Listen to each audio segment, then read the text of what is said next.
ನಮಸ್ತೆ. ನಾನು ರಾಜು ಬಡ್ಗಿ, ಹುಳಿಯಾರು ಪಟ್ಟಣ ಪಂಚಾಯತಿ ಸದಸ್ಯ. ವಿಷಯ ಏನಂದರೆ, ಹುಳಿಯಾರು ಪಟ್ಟಣ ಪಂಚಾಯತಿ ವಾಣಿಜ್ಯ ಮಳಿಗೆಗಳು ಬಗ್ಗೆ ಈಗಾಗಲೇ ಆದಷ್ಟು ಚರ್ಚೆಗಳು ನಡೀತಾ ಇದ್ದಾವೆ.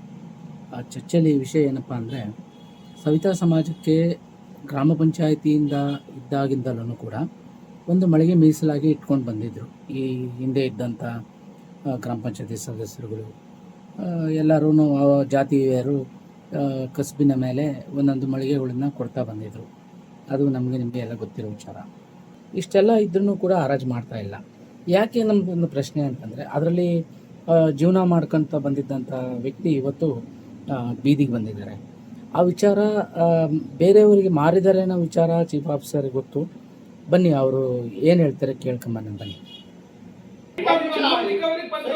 ಸಮಾಜದ್ದು ಒಂದೇ ಅವ್ರು ಯಾರು ಕೊಟ್ಟಿದ್ದಾರೆ ಗೊತ್ತಾ? ಅಂಗಡಿ ನಾನು ಹೇಳ ಬಾಯ್ ಬಿಟ್ಟು ನಾನು ಪಬ್ಲಿಕ್ ಪೇಪರ್ ಹೇಳ ನಾನು ಹೇಳ ಪೇಪರ್ ಯಾರಿಗೆ ಕೊಡ್ತಾರೆ?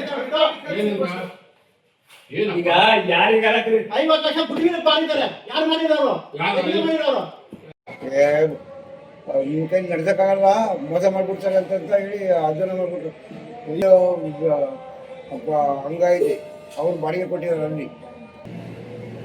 ನನಗೆ ಏನಿಲ್ಲ ಅವರು